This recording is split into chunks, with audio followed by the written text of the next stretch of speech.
Tuamini na tuombe. Baba yetu na Mungu wetu, katika jina la Baba na Mwana na Roho Mtakatifu, tunakuheshimu, tunakutukuza mchana wa leo, hata kwa sababu ya kutuandalia meza kupitia mtumishi wako Linda Robert.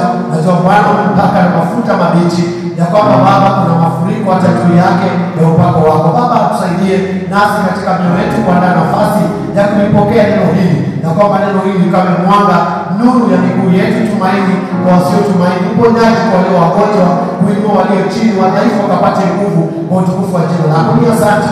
Andamana na mtumishi wako Bwana hadi tamati kwa ibada hii Baba, kukawe na ushuhuda ya makuu wako na matendo yako. Tunakushukuru na tunakuheshimu katika jina la Yesu tunaomba na kuamini. Tupigie makofi mazuri sana. Panga sauti.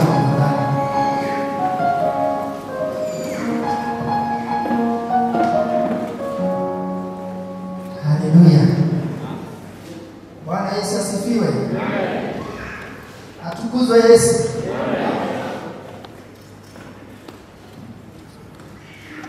Mimi niko mwema katika Kristo. I'm well in the Lord. Bwana ameitunza nafsi yangu. The Lord has preserved my heart.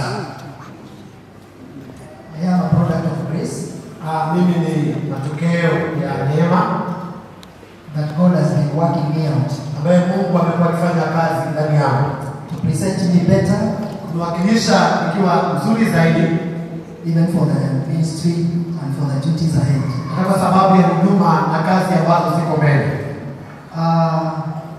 In the absence of our bishop, Tukuweko kwa askofu, I really want to acknowledge him nataka kumtambua yeye, and even to hail him because he has been a father, hata pia kumpa sifa kwa sababu amekuwa baba, and I have all reasons to celebrate him. na kila sababu ya kumsherehekea yeye.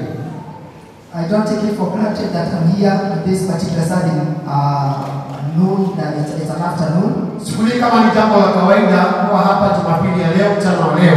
And therefore I acknowledge the active grace Kwa hivyo natambua neema inayofanya kazi that is upon us ambayo iko juu yetu in Jesus' name. katika jina la Yesu. I also appreciate our mom. Na pia nashukuru mama yetu, She's a mother to me ni mama kwangu and also a leader, na pia kiongozi, and I really love her because she's surely a mother to us. na kwa hakika nampenda kwa maana yeye ni mama kwetu.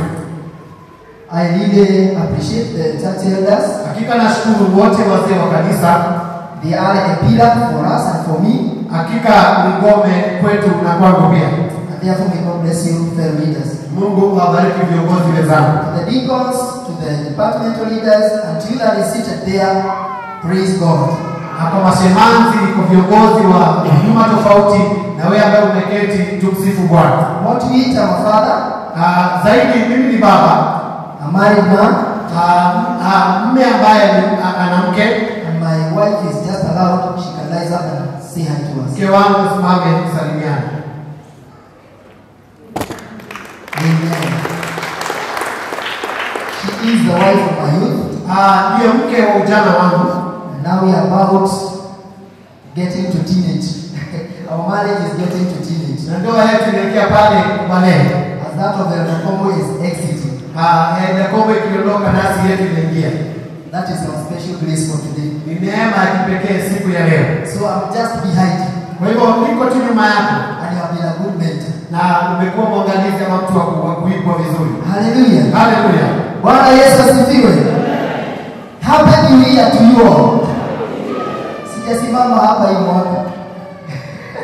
So I have all the reasons to say Happy New Year to you. Niko na kila sababu ya kuwatakia kila na heri za mwaka mpya. And again, I could not have the opportunity to say hi to every one of us, so I just take it like this is a good opportunity ya kuwasalimia hivyo, na kwa hivyo God is good and God is really a good father to us. So I'm here to bring the word of God, Niko hapa kulileta neno la Mungu. and this has not been an easy week for me Haitakuwa juma rahisi kwangu, because the level that we are as the church in Kayole, kwa sababu kiwango ambacho tuko kama kanisa la Kayole, we are not just in another level, tuko tu katika kiwango hivyo tu, but we are on a higher level. lakini tuko katika kiwango cha juu. And it is good to stay in the grace, Na ni vizuri kutembea katika neema, because our Father has been leading us and guiding us in the way that God has been directing him. Maana baba yetu amekuwa akituelekeza kwa vile Mungu amekuwa akimwelekeza. And he has really lifted the standards. Hakika ameinua viwango. And therefore standing here to minister the word of God. Kwa hivyo kusimama hapa na kulileta neno la Mungu. This is not just another extra day. Hakika sio siku nyingine ambayo imeongezwa. But this is a divine opportunity. Lakini nafasi ya kiungu. And I therefore call upon God. Kwa hivyo namuita Mungu. So that he may direct me. Ndiposa akaweze kunielekeza. I know he is with us. Najua kwamba yuko nasi. He is the one that has anointed us. Yes, ni yeye ambaye ametuteua. Giving us the strength as vessels. Kutupa hakika nguvu kama vyombo. So that we may be able to minister in such a time. Ndiposa tukaweze kutumika wakati kama huu. We have a theme of the year. Tuko na neno la mwaka. A very powerful one. Neno ambalo lina nguvu zaidi. That this is a year for us to overflow. Ya kwamba huu ni mwaka wetu wa kufurika. Overflowing in the anointing. Hakika kufurika katika upako. So that we may be able to undertake greater things. Ndiposa tukaweze kutenda mambo makubwa. There are greater things that we are supposed to accomplish. Kuna mambo mengi makubwa tunafaa kutimiza Under the anointing. Chini ya upako huu. This is not for for people in their common nation. Sio ya watu ambao kwa hali yao ya kawaida. This is not for ordinary men. Sio kwa watu wa kawaida. This is not for ordinary fathers and mothers.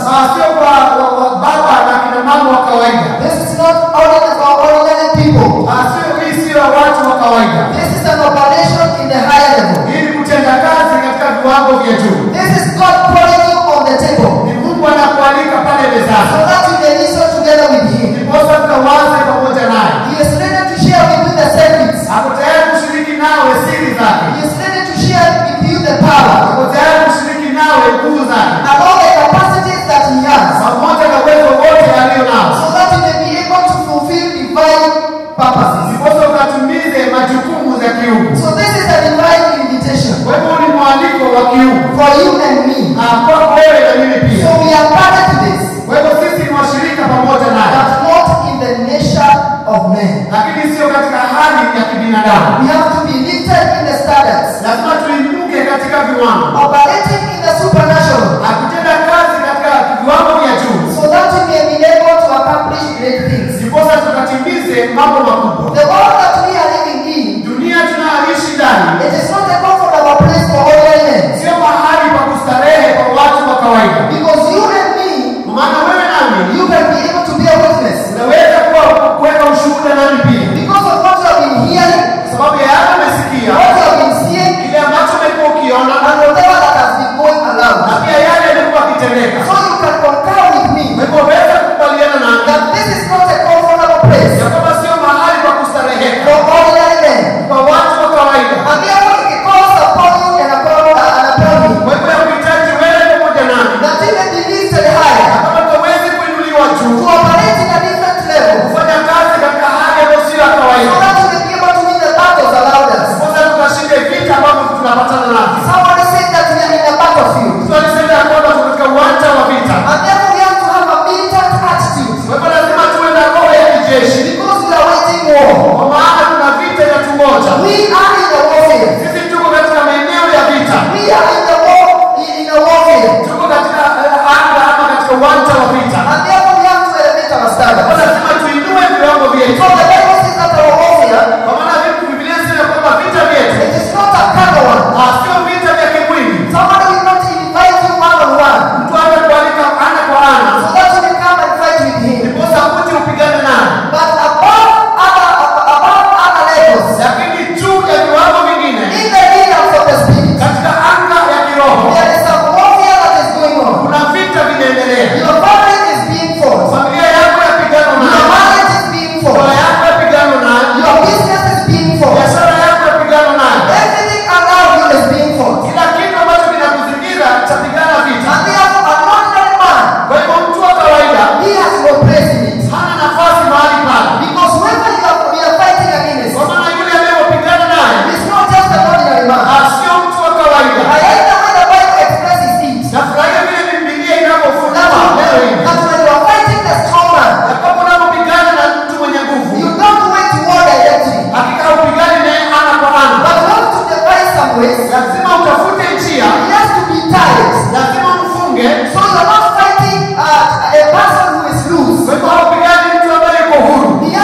Maana askofu ameweka msingi. This is a platform for us. Hakika hii ni mahali ambapo pametegezwa. And as a church, Na kama kanisa, we are not the way that we started. hatuko mahali tulianzia. The year.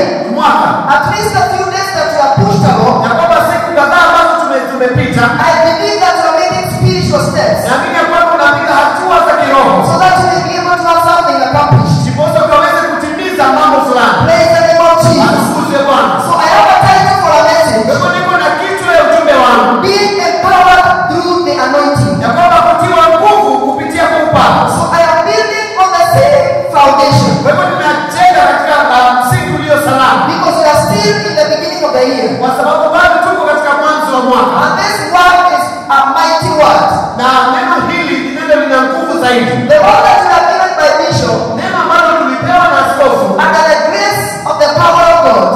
Chini ya neema ya nguvu za Mungu. In the book of John, chapter number 2, verse number 20. Katika kitabu cha Yohana wa kwanza sura ya 2 mstari wa 20. Where the Bible says, but you are anointed Maana inasema kwamba wewe umepakwa from the Holy One. kutoka kwa ule mtakatifu. Not just from an ordinary Na person. kwamba sio kutoka kwa mtu wa kawaida. Your anointing has come from the Holy One. Lakini uteule wako umetoka kwa yule aliye mtakatifu. In the name of Jesus. Atukuzwe Bwana. This is a word for us to adopt. Hili ni neno letu la kumiliki. So that it may work for us. Ndiposa ifanye kazi kwetu. And so, to make sure Na kufanya hakika that you are here. ya kwamba mwaka wako 2024 mwaka 2024 will not just be another year for you. hautakuwa tu mwaka mwingine kwako. Many celebrate their birthdays. Wengi wanasherehekea siku zao za kuzaliwa And when they are saying, I have added another year, na wanasema ya kwamba nimeongezewa mwaka mwingine. probably they say it Labda wanasema tu because it is just a plus one. kwa sababu wameongezewa mwaka mmoja. But in the realms of the Spirit, Lakini katika anga ya kiroho, when another year sets in, wakati mwaka mwingine unakuja,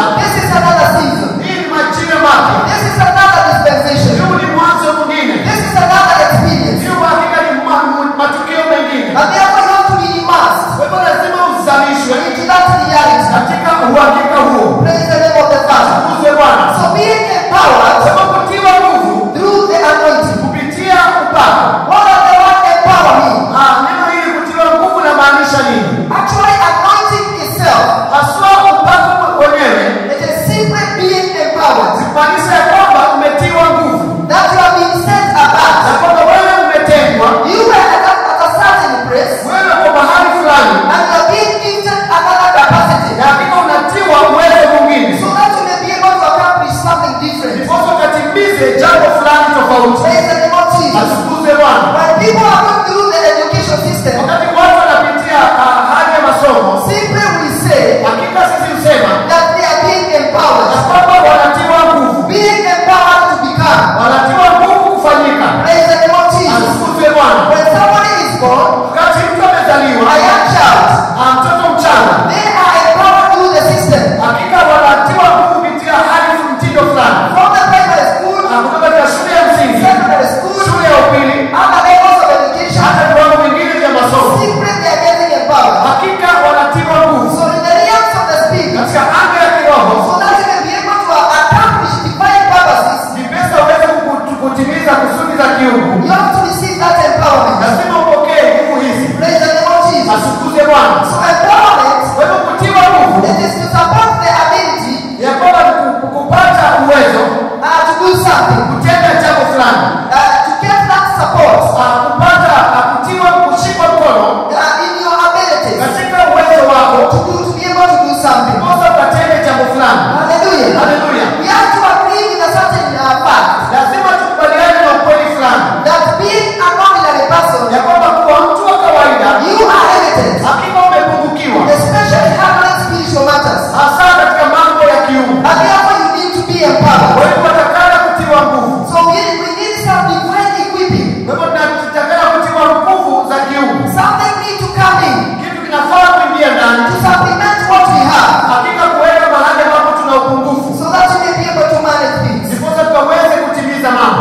The realities surrounding our lives, Ukweli ambao umezingira maisha yetu, they are more intense. hakika yanatisha zaidi. They are different, they are difficult things. Hakika ni mambo magumu, They are demanding things. ni mambo ambayo yanaitisha mambo zaidi Whether in our families, katika familia zetu, whether in our marriages, katika ndoa zetu, in our businesses, katika biashara, when we are raising our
makubwa. So when God is doing things Kwa hivyo wakati Mungu anatenda jambo through you, kupitia kwako, it is simply God in the flesh hakika inatendeka katika mwili, doing those things ikitenda mambo yake that flesh cannot be able to do. ambao mwili hauwezi tenda. It is God working in us, Ni Mungu anayetenda kazi ndani yetu, enabling us kutuwezesha sisi to do extraordinary things. kutenda mambo yasiyo ya kawaida. Praise the name of Jesus. Atukuzwe Bwana. Hallelujah. Haleluya.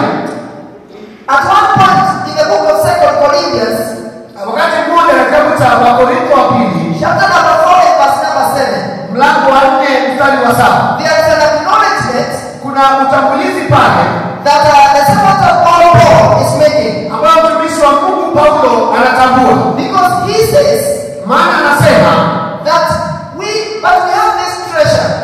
lakini tuna uhakika huu. We have this treasure in the jars of clay. Lakini tuna hazina hii katika vyombo vya udongo. Jars of clay. Vyombo vya udongo. Or other vessels. Ama vyombo vya dunia hii.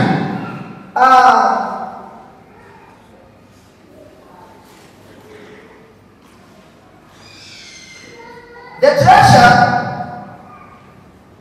hazina, nasema that inside him, ya kwamba ndani yake there is something unique. kuna kitu cha kipekee. But where it is, Lakini kule ambacho kiko inside, ndani, there is some limitation in it. kuna upungufu wa aina fulani. There is a limitation in the standard. Kuna upungufu wa viwango. Because when you think of other vessels, Maana unapofikiri kuhusu vyombo vya udongo or jars of clay, ama vyombo vya udongo, not everything will be put in a jar of clay. sio kila kitu leo kwa katika vyombo ama chombo cha udongo. But Paul is saying Lakini Paulo yosema, that there is a treasure. lakini kuna dhamana. That treasure in the other vessel, Hiyo dhamana katika chombo cha udongo it is the anointing. hakika ndio upako. Because Paul is saying Maana Paulo yosema that which is in them, ya kwamba kile kilicho ndani yao, that which is in the other vessel, kile ambacho kiko katika chombo cha udongo, it is not just from anywhere, hakika hakijatoka popote, but it is from God lakini kimetoka kwake Mungu and not from us. na sio kwetu. Praise the name of Jesus. Atukuzwe Yesu. This is the anointing. Huu ndio upako. You as a person, Ya kwamba wewe kama mtu, you are so limited ya kwamba wewe umepungukiwa in so many ways. katika njia mingi. If you move outside the church Unapotoka nje ya kanisa and you go outside there, na unaenda kule nje, you'll find man in his natural habitat. utapata mwanadamu katika hali yake ya kibinadamu, A person who is very defeated. mtu ambaye ameshindwa zaidi. You'll find that out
yanatendeka. Praise the name of Jesus. Atukuzwe Yesu. Hallelujah. Haleluya. When I talk about the empowerment, Ninaponena kuhusu kutiwa nguvu and God doing things through us, na Mungu kutenda mambo kupitia kwetu, the Bible says Biblia inasema that if one is in Christ, kama mmoja akiwa kwa Kristo, there is an anointing for everything kuna upako wa kila kitu, that you are called to do. ya kwamba umeitwa kutenda, No matter how small hata ikiwa ni ndogo kiasi gani, or how great it is. hata ikiwa kubwa kiasi fulani. If you are in Christ, Kama wewe uko ndani ya Kristo, like the way you are, vile ulivyo, you and me, na kwamba wewe nani, there is an anointing in you kuna upako ulio ndani yako that is helping you ambao inakusaidia to wewe accomplish things, kutimiza mambo, whether big, ya kwamba whether big or small. wewe ikiwa kubwa ama ni jambo ndogo. Are you in the ministry? Je, uko katika huduma? Doesn't matter Haijalishi whether people are noticing kama watu wanakutambua or whether they are not noticing. ama kama hawakutambui.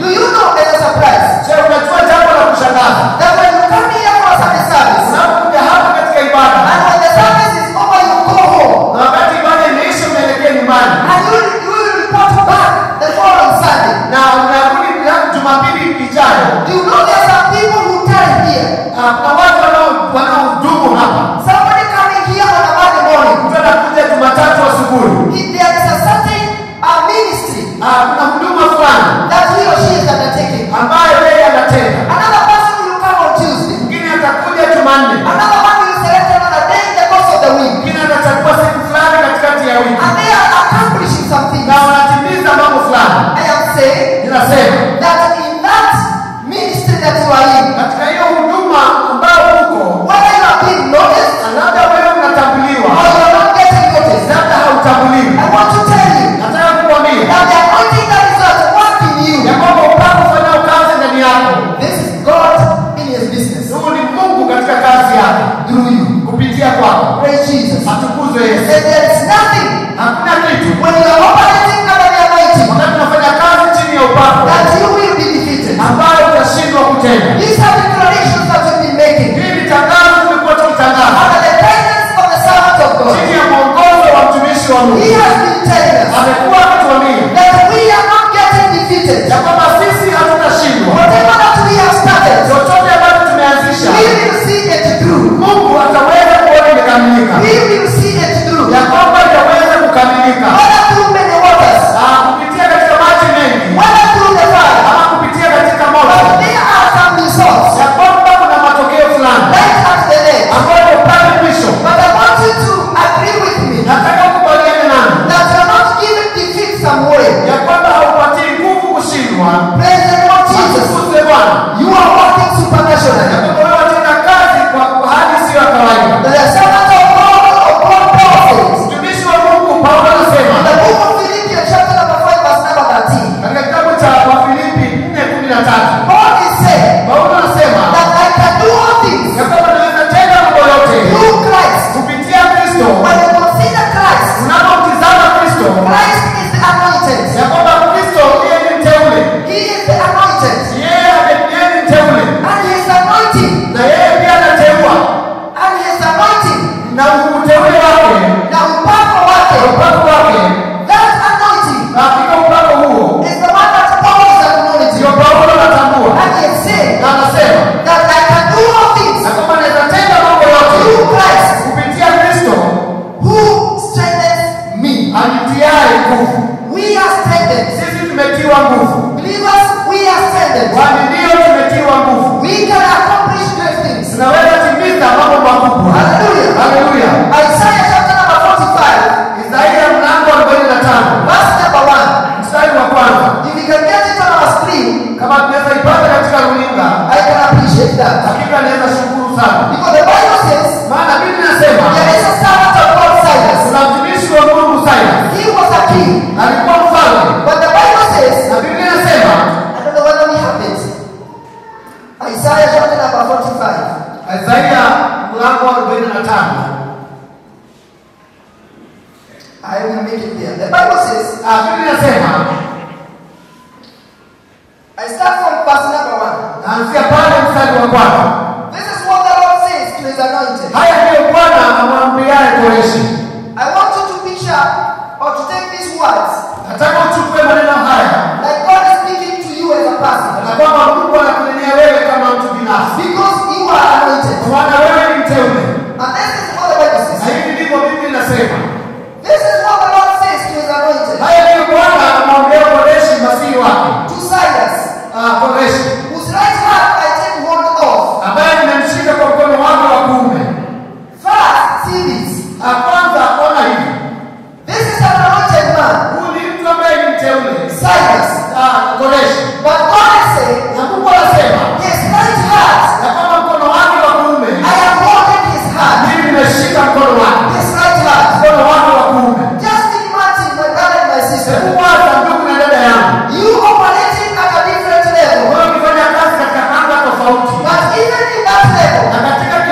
Inahitaji mtu kusimama imara. Developing resilience. Ndiposa kuweza kuwa na kutimiza. So that you may be able to win it. Ndiposa ukashinde vita. Hallelujah. Hallelujah.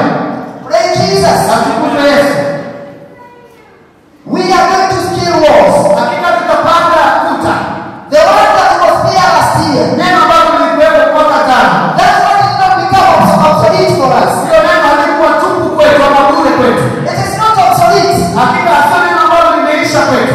It is still an active word. Ni neno ambalo lina nguvu na tenda kazi. What is happening this year? Na kile kinatendeka mwaka huu. Is that you are being empowered Na kwamba watiwa nguvu. to be able to do more. Ndiposa kutenda zaidi. Hallelujah. Hallelujah. Greatness is a portion. Hakika ukubwa ni sehemu ya. Greatness, ukuu. Ukuu ni sehemu ya.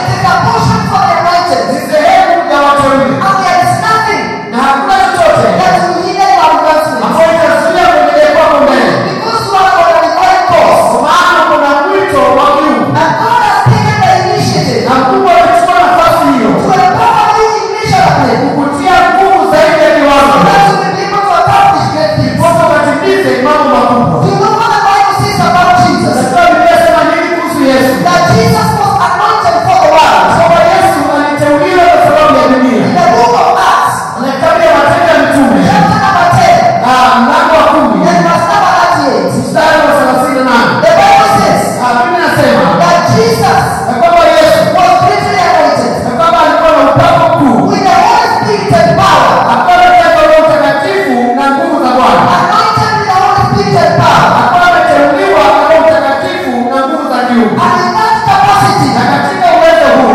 he was on a mission alikuwa kwa mwito fulani to accomplish great things. kutimiza mambo makubwa. Because the Bible says Maana Biblia inasema that when he set out for the mission, alipotoka kwenda kutimiza mwito, he walked doing good things. alienda akitenda mambo mazuri. Hallelujah. Haleluya. And you like Jesus, Na wewe na Yesu, you like Jesus, wewe kama Yesu, you are greatly anointed hakika umeteuliwa zaidi to accomplish great things. kutimiza mambo makubwa. Whatever Jesus was able to do, Chochote Yesu aliweza kutimiza, you can equal to it. wewe waweza kutenda sawia. Because the capacity was operating in, Kwa maana ukuu wako ulichokuwa unafanya hicho kazi, you are immersed in the same. wewe umezamishwa katika kile To kiwango. operate in the levels of empowerment Fanya kazi katika kiwango cha kutiwa nguvu and to accomplish better things. na kutimiza mambo Because mazuri. the Bible says Maana Biblia inasema that Jesus in that anointing, ya kwamba Yesu chini ya upako huo he was healing the sick. aliponya waliokuwa wagonjwa, People were getting delivered. watu waliweza kukombolewa, People were getting restored. watu waliweza kurejeshwa And mighty things were na happening. mambo makubwa yalitendeka. Hallelujah. Haleluya. Atukuzwe Yesu. Praise the Lord. This is our level. Hii ni kiwango chetu. This year, Church Kayole. Mwaka wa kanisa la Kayole. This is our level of operation. Hii ni kiwango chetu cha kufanya kazi. We are operating in this year. Tunafanya kazi katika anga hii. But I have a question to ask. Lakini niko na swali ya kuuliza. Where are you? Wewe uko wapi? Because we started the journey Maana tulianza safari to walk in the anointing. kutembea chini ya upako. Where are you? Je, uko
majukumu ambayo umepewa that are yours to accomplish, ambayo ni yako ya kuyatimiza, that are yours to attend. ambayo ni yako ya kutenda kazi. Praise the Lord Jesus. Tukuze Bwana. I have my brother here, Niko na ndugu yangu hapa Brother Michelle. ambaye ni ndugu Gesheni. Ndugu Michelle is a doctor. Yeye ni daktari. If you take Ndugu Michelle 10 years back or 15 years back, Labda ukimrudisha miaka 15 pale nyuma and you tell him, na mwambie attend to the patient. na kwamba mhudumie huyu mgonjwa. Here is a patient. Hapa kuna mgonjwa. He is the same Michelle. Ni yule tu ndugu Gesheni. The only difference Tofauti tu is the time, ni wakati, is the capacity. ni uwezo.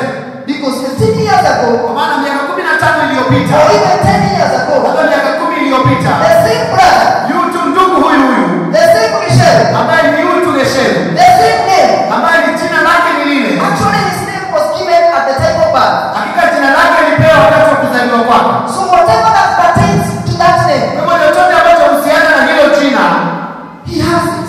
ako nalo, He had it. alikuwa nalo Even those years back. hata miaka hiyo iliyopita. But if you were to give Lakini kama ungempa the responsibilities majukumu of a doctor ya daktari to him kwake at that time, wakati ule, he had no capacity. hakukuwa na uwezo. Praise Jesus. Atukuze Yesu. Even them that are teachers here, Hata wale waliowaalimu mahali hapa, at one time, wakati mmoja they were seated, walikuwa wameketi being taught, wakifunzwa, actually being taught the words, hapo wakifunzwa voice, the alphabets, alfabeti the numerical numbers, na hata kuhesabu, pronunciations. hata kuweza kutamka. Hallelujah. Haleluya. They didn't know it. Hawakujua. But when capacity has been built Wakati uwezo umejengeka today, siku ya leo, they are mentors. hakika ni watu wa kuigwa. Beyond teachers, Zaidi ya kufunza, they are mentors. hakika ni watu wa kuigwa. Praise the name of Jesus. Atukuzwe Yesu. Now here Sasa hapa is you, uko wewe is me. na kuna mimi pia. There has some capacity, some capacity has been built in us. Kuna uwezo fulani umejengwa ndani yetu In the level of anointing katika anga ya upako to accomplish some assignment. kutimiza majukumu fulani, Like what happened in the days of Isaiah. kama yale yalitendeka wakati wa Isaia. Chapter number 61. Mstari huu wa mlango wa 61 Where we are read mahali ambapo tumesoma that the Spirit of the Lord is on me, ya kwamba Roho wa Bwana ii juu yangu, because He has anointed me kwa sababu amenitia mafuta to do several things. nitende mambo mengi. This is what the Bible says. Hivi ndivyo Biblia inasema, To bind up the brokenhearted, na kama nikaweze kuwaganga waliovunjika mioyo. brothers and sisters. Ndugu na dada yangu, Apart from your business not working right, zaidi ya biashara yako haiendelei vizuri, apart from the reality that you are heavy laden, zaidi ya uhalisia ambao unaonekana, that you are heavy laden with your own burdens, sababu umebeba mizigo yako mwenyewe, that there are some realities that exist in your life. lakini kwamba kuna ukweli ambao unagumu katika maisha yako. You have sons and daughters that you are raising, Kuna wana na binti ambao unawalea, that there are some things that you are working in your marriage. na kuna mambo ambayo unafanya kazi katika ndoa yako. The Bible is telling you that in the level of the anointing, Biblia yakwambia katika kiwango cha upako, that there are some people who have their hearts broken, kuna watu ambao wameugua mioyo yao, and you have a responsibility to fix that. na huko na jukumu la kuonekana kwamba kuwatibu. Praise Jesus. Atukuzwe Yesu. If you go and recall the story about Jesus, Unapoenda na kufikiria hadithi ya Yesu, actually in the book of Isaiah, hasa katika kitabu cha Isaia, and the Bible says that Jesus took our infirmities. na Biblia inasema kwamba Yesu alichukua hakika mateso yetu. If you could look at Jesus Kama ungemtizama Yesu as a young man, kama kijana mdogo, because he was not an old man, maana hakuwa mtu mzee, in his 30s, actually in his ministry, katika huduma yake alikuwa miaka 30 hivi, between 0 to 33 years, kutoka mwaka 0 mpaka miaka he 30. was younger than me. Alikuwa ni mchanga kunishinda No, mimi, he was a strong man. lakini alikuwa mtu mwenye nguvu. But look at the realities surrounding his life. Lakini katika uhalisia wa maisha yake, The Bible says Biblia inasema that hata sura yake that even the face, hakupendeza, haingewapendeza. it was not pleasing. Because he was considered stricken. Maana alikuwa anaonekana kwamba ni mtu ambaye amepigwa viboko. He was considered beaten. Alikuwa anaonekana kwamba ni mtu amechapwa. Because he took your pains. Maana alichukua uchungu wako. He took your infirmities. Alichukua mateso yako. The loads of burdens that were on your shoulders. Mizigo ambayo ilikuwa mabegani mwako. He took them. Aliweza kuchukua. And he put them on his shoulders. Na akawekelea mabegani mwake. So if there was a certain sister Kwa kama kulikuwa na dada fulani who was looking for Jesus to get married to Jesus, ambaye alikuwa anamtafuta Yesu aolewe naye, the kind of face he could encounter, ile uso ambayo angepatana nayo, it was not a good face. haikuwa sura ya kupendeza, Because he had taken your form. maana alikuwa amechukua sura yako. A stricken man, Mtu ambaye amepigwa zaidi, a beaten man, mtu aliyepigwa zaidi, somebody whose life had been taken a toll to. mtu ambaye maisha yake yamefanyika magumu zaidi. He did it for you. Alitenda kwa niaba yako, He did it for us. alitenda kwa niaba yetu. And here we are today. Na hapa tuko siku ya leo, The Bible says na Biblia inasema that there are broken hearts. ya kwamba kuna mioyo ambayo imevunjika. You have a responsibility Uko na mwito to attend to that. na kuhudumia hiyo mioyo. There are some hopeless people. Kuna watu wasio na tumaini, They are waiting on you. wanakungoja wewe.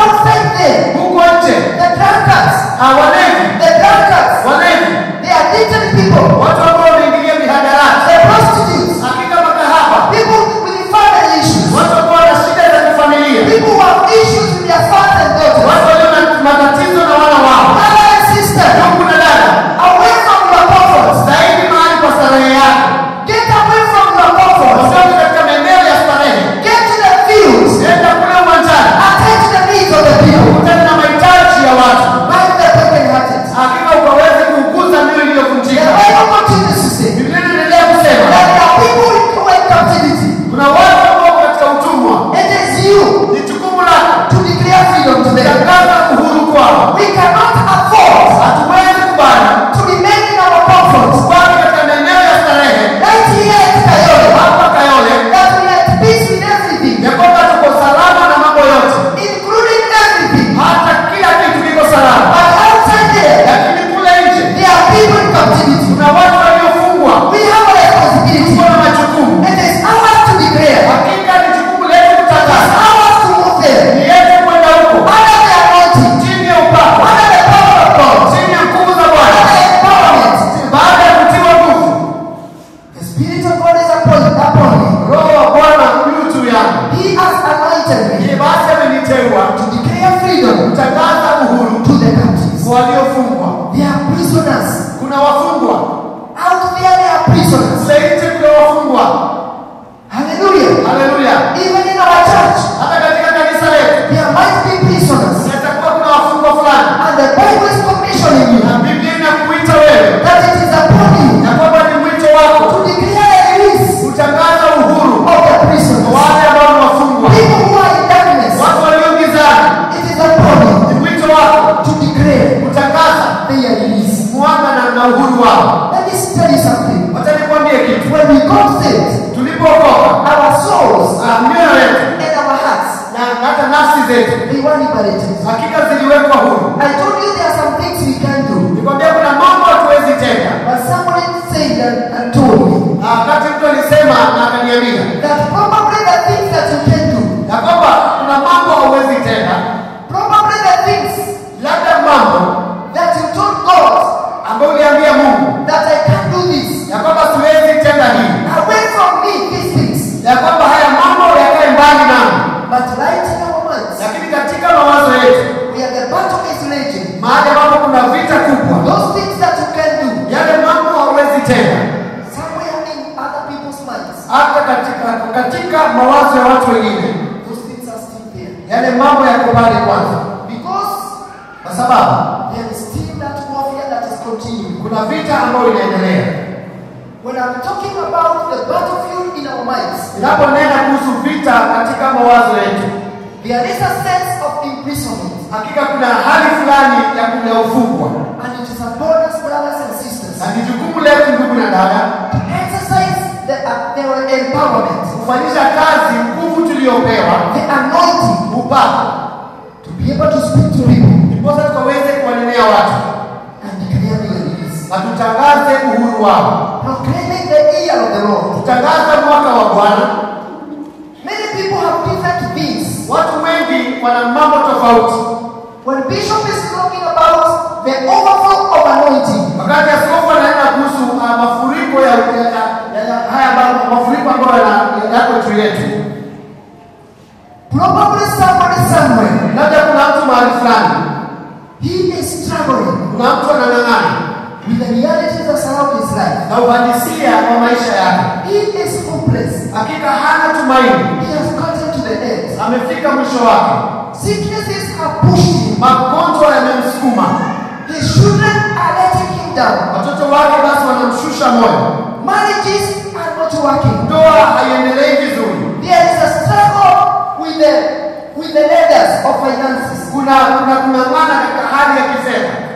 They have loads of burdens. Hakika wana mizigo mingi waliobeba. It is upon you Hakika ni jukumu lako to help them kuwasaidia to declare prevailing realities. zaidi ya kile kinatawala maisha yako. So you are on a mission Kwa hivyo wewe una mwito to help the people who are under depression, kusaidia watu waliokandamizwa, to help people that are under stress, kusaidia watu walio na msukumo wa mawazo, people who are under different attitudes of heart. watu ambao wana aina tofauti ya mioyo.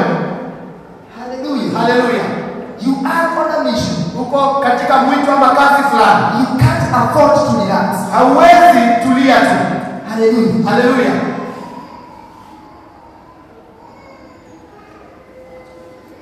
Hallelujah. Amen. All of us, Sisi sote we have qualified hakika tumehitimu for the anointing. kupata upako huu. Anointing comes through the Holy Spirit. Upako huu wakuja kupitia kwa Roho Mtakatifu, And daily, na kila siku we need the anointing to grow. tunahitaji upako huu ukapate kuongezeka. We need to develop in the anointing. Lazima tukomae katika upako. Praise the name of Jesus. Atukuze Bwana. All of us, Sisi sote we have received the candidature of the anointing.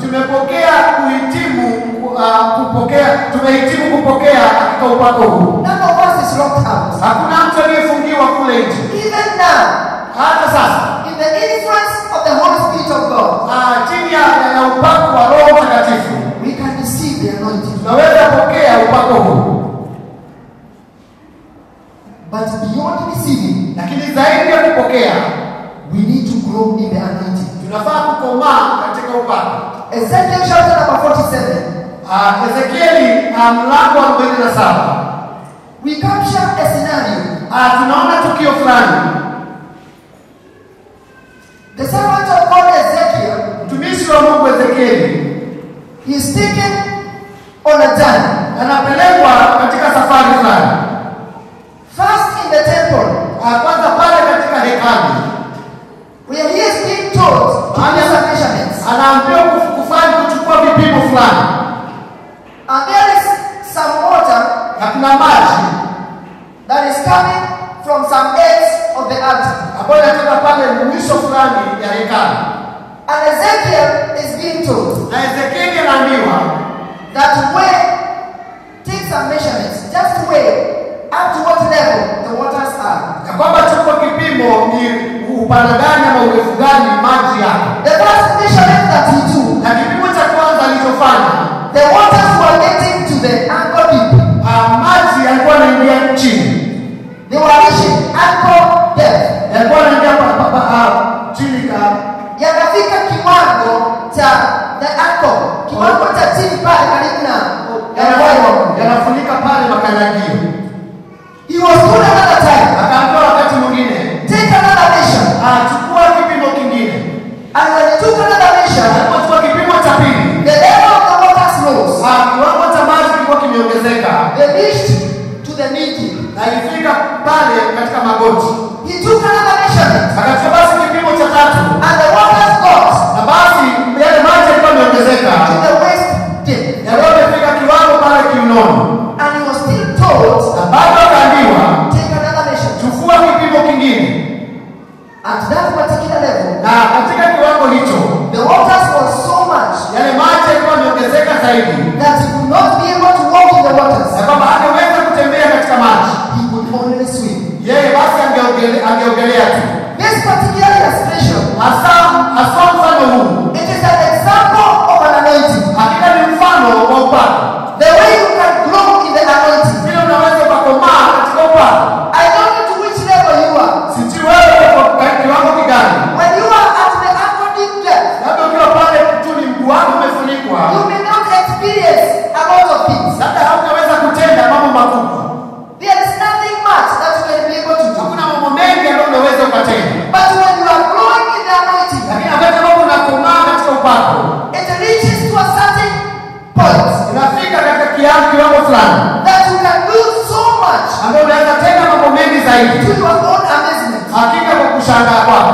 This particular year, Hakika mwaka huu like whatever happened to Ezekiel, chochote kilifanyika wakati wa Ezekieli. because when the waters were flowing, Wakati maji yalikuwa yakiongezeka, God guided him, Mungu akamwelekeza. because the waters became a river, Maana maji yalifanyika mto and he was directed na alielekezwa to a certain point. kwa mahali fulani. He even saw the proceeds Hata aliona basi matokeo yake when the waters are flowing, wakati maji yalikuwa yakitiririka. because trees were growing. Maana miti ilikuwa ikipanda, Some became food, mengine ikafanyika chakula and others became some habitation. na mengine ikafanyika makao. When the anointing is at work, Wakati upako ufanya kazi, brothers and sisters, ndugu dada zangu, mighty things are going to happen. mambo makubwa yatatendeka, Things that you have never imagined. mambo ambayo hutawahi waza. When you decide Unapoamua to go deeper, kuingia ndani zaidi, and today, na siku ya leo under the anointing of God,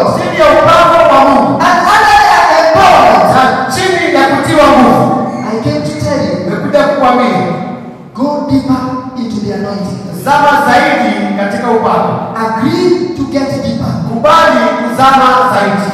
Something happens Jambo latendeka when our authorities, our governments, wakati mamlaka ama serikali yetu they want to get bigger vessels coming to Mombasa. wataka kuleta vyombo vikubwa kule pwani Mombasa.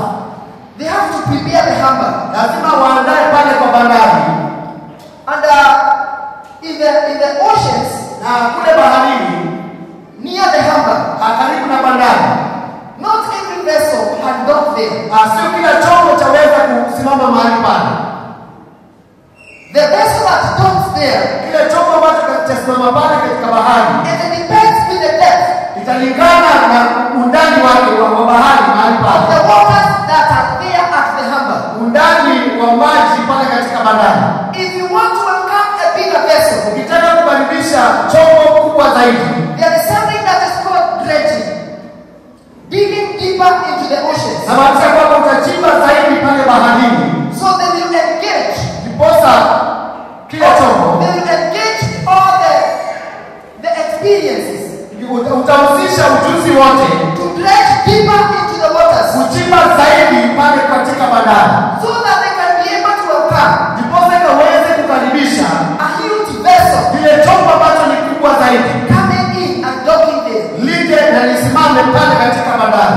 Brothers and sisters, Ndugu dada zangu, you want bigger responsibilities in the kingdom. unataka majukumu makubwa katika ufalme, You want to become a better praise and worshiper. unafanyika katika praise and worship aliye nzuri zaidi. I have come with a message. Nimekuja na ujumbe, Dredge deeper in the waters of the Spirit, chimba zaidi katika mito ya Roho, so that you will be able to carry on that duty. ndiposa ukaweze kutimiza na kuendeleza majukumu yake. Praise the name of Jesus. Atukuzwe Yesu.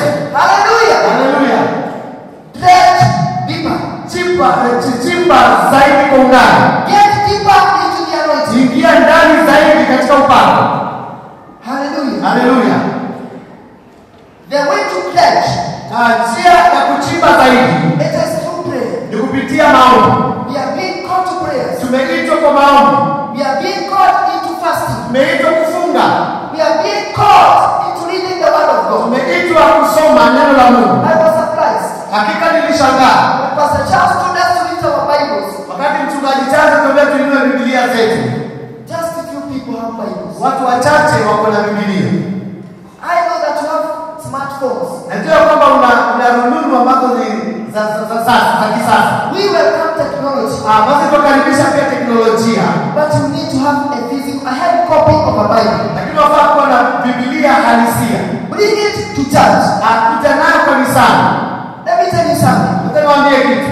Even if you walk in the depth of the night, Hata unapotembea usiku katika giza torotoro, and you encounter police officers, na ukutane na polisi, and when they are attending to you, na hakika wanapokutana na wewe, when they are attending to you, wanapokuhudumia wewe in whichever way, katika njia yoyote, whether they harass you, watakudhulumu, or whether they are friendly with you, labda ni watu ambao ni marafiki if kwako, they search you, wakikupekua wewe, and they find that you have a Bible, wapate kuna Biblia, that is a different mentality in their minds. hiyo hakika ni mawazo tofauti kwao, ama mtizamo tofauti. That can rescue you, Hiyo inaweza kukuokoa, because it means a lot to have a Bible. maana inamaanisha mambo tofauti kwa na Every other person has a phone, mtu mwingine yote ana simu, but different people, only few people have Bibles. lakini watu wachache wana Biblia. Get yourself a hard copy of a Bible, Tafutie basi hakika daftari ama Biblia halisia, so that you may be able to dig deeper into the Word of God. kwa sababu utaingia zaidi katika neno la Mungu You will find some depth. na utapata upana ama undani zaidi. Praise the name of Jesus. Asikuzwe Yesu. In the Bible, in the book of Acts, chapter 2, number 33, Biblia na kitabu cha Matendo ya Mitume 2:33. there is a certain point that Peter reached.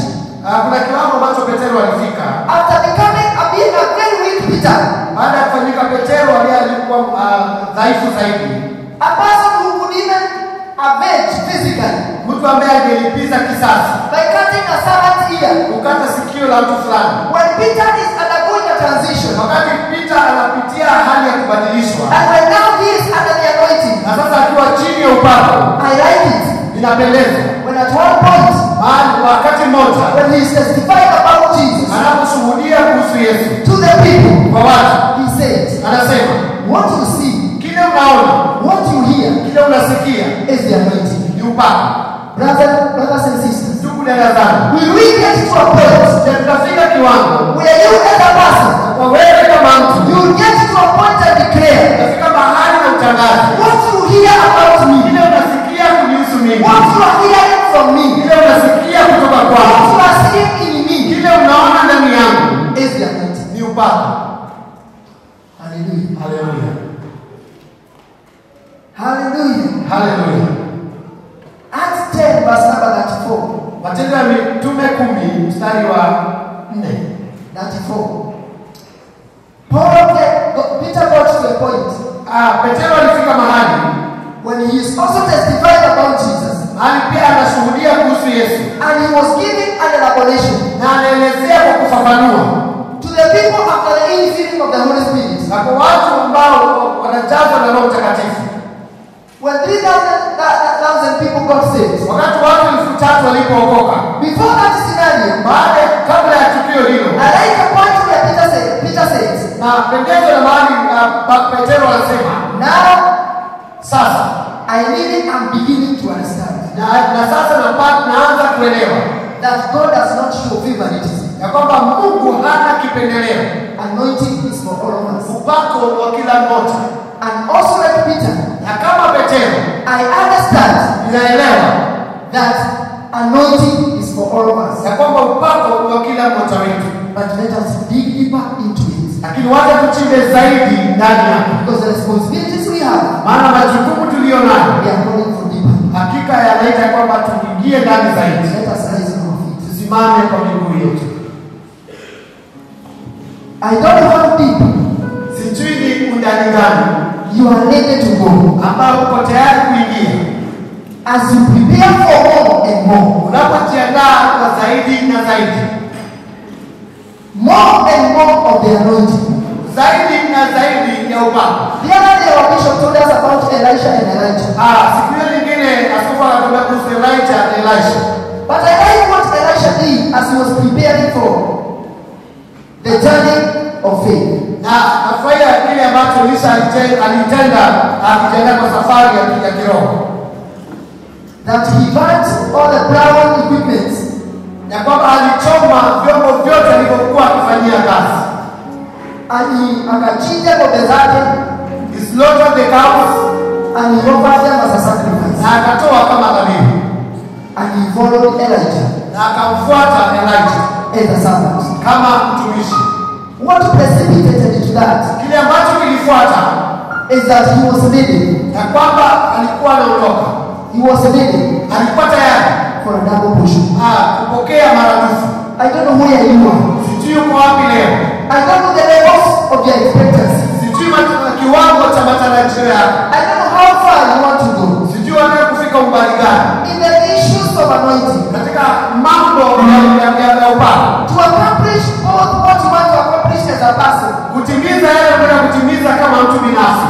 whether you are a young person, Labda ukiwa wewe ni mtu mchanga, or you want to get married, labda wataka kuingia katika ndoa, you want to marry, labda wataka kuoa, you are a person in marriage, labda wewe ni mtu uliye katika ndoa, you want to see yourself progressing, unataka kuona ukiendelea mbele, whether you are encountering challenges, labda kama unakutana na changamoto, I don't know how deep, sijui umeingia undani kiasi I gani, don't know how far sijui umbali kiasi gani, you are ready to go, hapo uko tayari kwenda, so that you may be able to address your issues. ndiposa ukaweze kutenda ni yale ambayo unataka kutenda. Because the only thing that will bring a difference Maana kile kitu kitaleta tofauti and provide solutions, na kuleta suluhisho, it is the anointing. hakika ni upako. The Holy Spirit is not limited to us. Roho Mtakatifu atapungukiwa kwetu. Even today, Hata siku ya leo you can be heavily anointed tunaweza kupakwa zaidi na zaidi, so that you may be able to carry on. ndiposa ukaweze kuendelea mbele. There is a journey ahead of us Kuna safari iliyo mbele yetu, because there is a tomorrow that is coming. maana kuna kesho ambayo inakuja. We have to prepare for that tomorrow. Lazima tujiandae kwa hiyo kesho, To achieving great things, kutimiza mambo makubwa. we need greater anointing. Tunahitaji upako mkubwa, We need to be immersed deeper. tunafaa kuzamishwa zaidi. Toka tu kiwango cha chini. We remove from the lower levels. Kubali kuzamishwa katika upako. Agree to be immersed in the anointing. Kwa jina la In Yesu. the name of Jesus. Hallelujah. You can lift up your heart. Na unaweza inua mikono yako. I don't know how thirsty or hungry you are. Sijui una kiu ama njaa kiasi gani. If your motive is right Kama nia yako ni nzuri and you sincerely desire na kwa hakika unatamani the anointing of God upako wa Mungu through the Holy Spirit, kupitia Roho Mtakatifu, even today, hata siku ya leo you can be heavily anointed unaweza kupakwa zaidi na in zaidi the name of Jesus. katika jina la Yesu. You can open your mouth Unaweza kufungua kinywa chako and you tell God na umwambie Mungu, who is the person, because He is the one maana yeye ndiye who can be able to anoint you. anayeweza kukupaka wewe. Tell God you are ready. Mwambie Bwana uko tayari, Tell God you are ready.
tunapoomba